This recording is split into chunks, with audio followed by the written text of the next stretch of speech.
Good evening and thank you for being with us. An unfortunate incident in Thunder Bay has left a man with serious injuries. A contractor removing tree branches was electrocuted this morning after making contact with overhead wires. The incident occurred just before noon in Kensington Drive area on Northwood.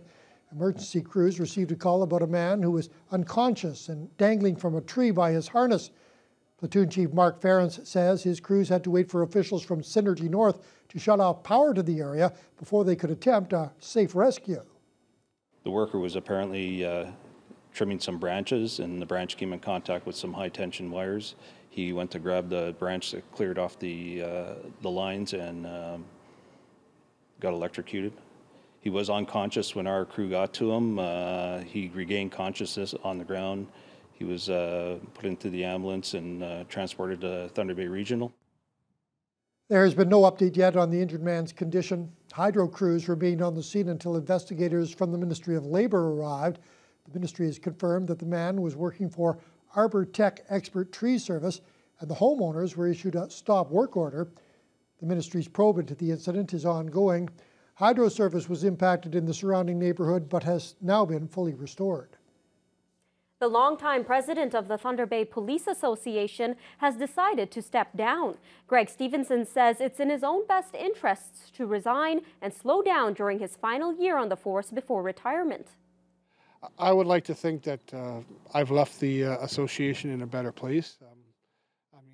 Stevenson spent 15 years on the executive board, including 9 as president, and he helped launch and organize several major fundraisers in that time, including Cops for Cancer and the Parade of Lights. The past few years have seen Stevenson defending the actions of his fellow officers amid the high-profile investigation of city police by the OIPRD. He says morale among officers remain low right now, and he has some advice for his successor. My only advice is to use the tools that are available, to use the assets that are available to you, including me. We have a great organization. We have 340 members that I think do a good job day in and day out, and I think that we should access those members. And I mean, we have to be able to work within the service. We have to be able to work with the chief and the deputy chief and administration to make sure that there's systems in place and things in place to support our members. So it's going to be a very busy year for whoever takes on the responsibilities.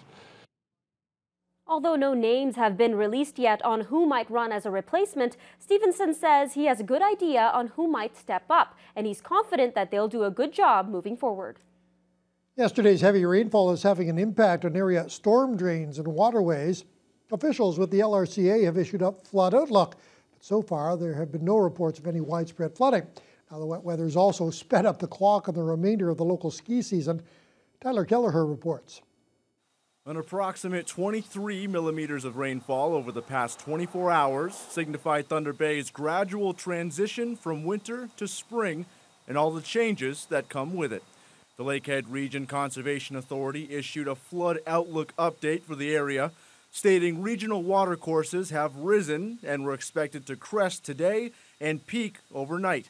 Officials say drastic flooding isn't a concern, but urge the public to exercise caution in and around local waterways. We still are advising residents to stay away from area waterways as there is fast flowing water as well as slippery banks. We aren't expecting extensive flooding at this time. They will continue to rise, but pretty much normal kind of spring conditions where they stay within their banks and rise in response to rainfall and snowmelt. The LRCA will continue to monitor and issue flood warning messages when warranted. Elsewhere, the city's ski hills and cross-country trails are clinging to the last days of the snow season. Loch Lomond Ski Area's crew continues to groom hills every day between hours of operation and credits the area's thick snow base for maintaining the quality conditions so long into the season. They're hopeful to remain open this weekend despite the recent rainfall.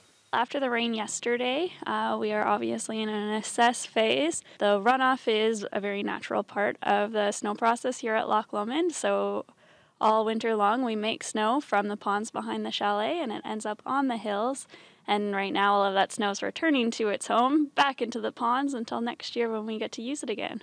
Officials say snow conditions had already taken a hit with the recent rise in temperatures, and weekend rain didn't help at Camview Nordic Center. General Manager Dave Suddy halted trail grooming for the season due to recent buildup in ice and water flow, but they're keeping the area open day by day for year-end skiers. We had skiers here today. They're quite happy with what they skied on today. I'm definitely not closed for the season, but I'm not going to be really doing any grooming. So if people do still want to come out here to ski, they're definitely welcome. Across town, Lappy Nordic Ski Club's full 14 kilometers of trails remain open on a week-to-week basis. Mount Baldy is the only area to cease operation after closing for the season last weekend. Tyler Kelleher, TBT News. Mayor Bill Morrow has called a special meeting in hopes of increasing the number of new business startups in Thunder Bay. Tomorrow's meeting will involve the mayor, the CEDC, and the Chamber of Commerce. Morrow wants to see improvements to local policies and processes to create a more positive business environment. The mayor says he doesn't see any major flaws in regards to the situation currently, but he feels with the three parties coming together, they could find a way to make improvements. This is just about bringing these three main partners and parties together to see what we can learn. It's a first meeting. We're going to host this tomorrow. We'll see what comes of it and whether or not we see there's any merit or value in continuing to move forward and have perhaps more regular meetings. But tomorrow's just the first step. It's a very competitive environment out there. That's all that this is about, is to trying to work on and enhance whatever it is we're doing now to make us and position us better in the future. The meeting will be closed to the media, but Morrow says if it's a positive one, it could lead to more meetings on a regular basis. The Lakehead Social Planning Council will make its annual poverty reduction presentation to members of City Council this evening. The LSPC will present the findings of its 2018 Poverty Reduction Report. The presentation comes just 2 weeks after participants of the Basic Income Pilot Project received their final payment from the province. The Ford government announced last year that it was scrapping the pilot just over 1 year into what was supposed to be a 3-year trial period in which participants in Thunder Bay, Hamilton, Brantford, and Lindsay received a guaranteed $17,000 annual income for individuals and $24,000 for families. Also on the agenda tonight is a letter sent by Mayor Bill Morrow to the Premier last month. Morrow's asked the province to maintain Canadian content rules on contracts for transit vehicles. That would go a long way towards maintaining up to 1,200 jobs at Thunder Bay's Bombardier plant, which is currently working on a pair of contracts that are set to expire at the end of the year. Doug Ford sent Morrow a response last week that acknowledged the significance of the plant, but he did not make any promises that the Canadian content rules would be maintained. Thunder Bay Police are asking for the public's patience after Hammersholt High School was closed again today after another anonymous threat. This marks the 9th time this year that the school has been forced to use its emergency protocols. The call came in just before 9 o'clock this morning, prompting the school to be shut down for the day. Surrounding elementary schools were briefly put into a hold and secure protocol. As the number of missed days begin to pile up, a growing frustration is developing from all parties affected. But Sergeant Tracy Lewis of the Thunder Bay Police is asking the public to remain patient as complications with the investigation are sorted out. We understand the frustration and we are working on the investigation. There is depth and complication to the investigation based on the need of the police service to have to follow the laws that are required for how the anonymous information is coming through. Anger certainly was sort of the theme today, but there still remains fear and anxiety and a whole gamut of emotions, and it's different for everybody, whether it's students or staff or even the. Nugent says there have been no talks about extending the school year to make up for the missed days. A parents' meeting regarding the situation will be held on Thursday night in the Hammersholt gym. Representatives from both the school, the board, will be present to answer any questions from the floor. Premier Doug Ford isn't backing down in the ongoing dispute over education changes. Yesterday, thousands of people rallied at Queen's Park to protest education cuts that teachers' unions say will cost hundreds of jobs. But Premier Ford is accusing the unions of fear-mongering.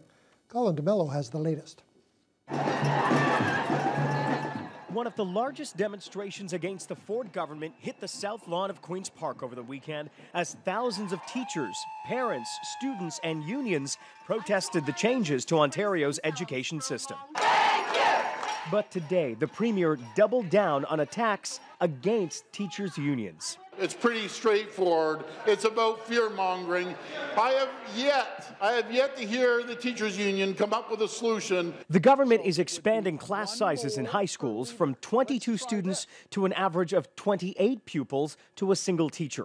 The Ministry of Education estimates that will lead to nearly 3,500 positions gone through attrition over the next 4 years. But the Premier says teachers have nothing to worry about. Let me make it very clear. Not one single teacher is going to lose their job. I'm going to repeat it again.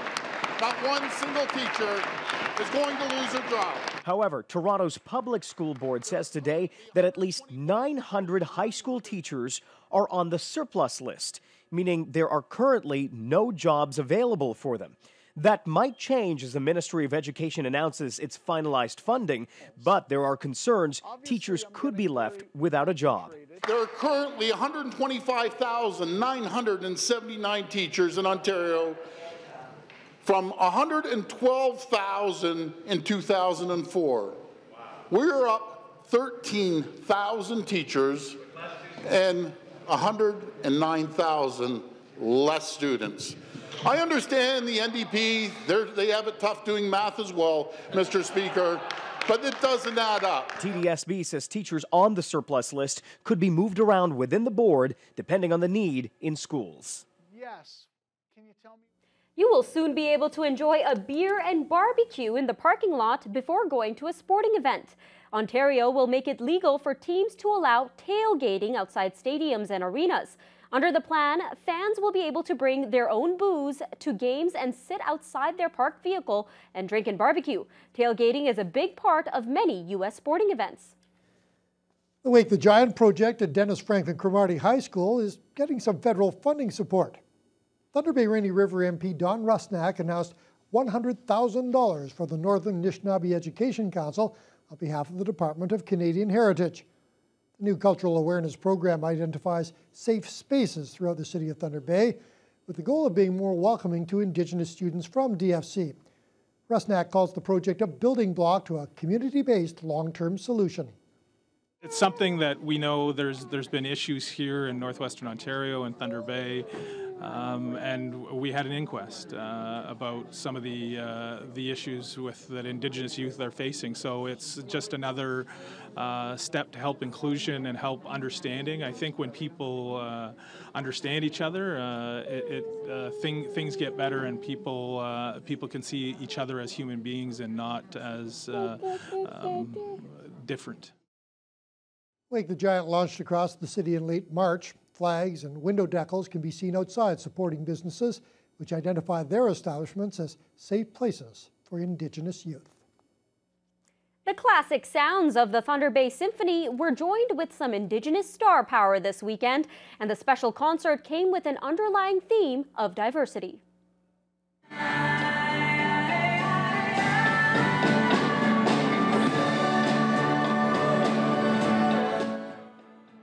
Juno-nominated group Indian City, as well as singer Tom Jackson, joined the orchestra on stage at the Community Auditorium, and City Police Chief Sylvie Hoth helped to kick off the show. The theme of the night is in line with the efforts her police force is making towards reconciliation. This year is the TBSO's 58th season, and symphony officials say they've been moving away from their usual styles, as evidenced by this concert. Well, we call the concert diversity, and what it means to us is that we're reaching out and trying to cross some maybe perceived cultural barriers to introduce symphonic music to a wider demographic in Thunder Bay. The Symphony Orchestra only has a couple more dates left in their season, with the next event taking place this Thursday at the Hilldale Lutheran Church. Movie fans flocked to the Silver City Theatre yesterday as the 26th annual Northwest Film Fest got underway for another year. Public screenings were held in 3 separate theaters at Silver City. The festival is organized by the North of Superior Film Association and offers nearly 30 films ranging in genre and popularity for every kind of movie buff. The secret to it all really is the opportunity to see some of these titles on the big screen that you wouldn't otherwise. I mean, admittedly, some of these titles may be available on pay-per-view and other platforms, so to speak, on television, but it's the ability to see something on the big screen. The variety was great. The ones I've seen have been very different. They've been very, very good. I attended several festivals when I lived in Toronto, and I just thought I always enjoyed them, so I thought I'd give this one a try to see what's going on. Film Festival continues with a double-header screening this Wednesday night, and the event concludes next Sunday with 12 films running throughout the day. A rural Thunder Bay area man is celebrating a significant lottery win. David Williams of Nebing is $50,000 richer after winning one of the bonus prizes offered in the March 30th Lotto 649 draw. Williams purchased his winning ticket at the South Nebing Variety Store on Highway 61.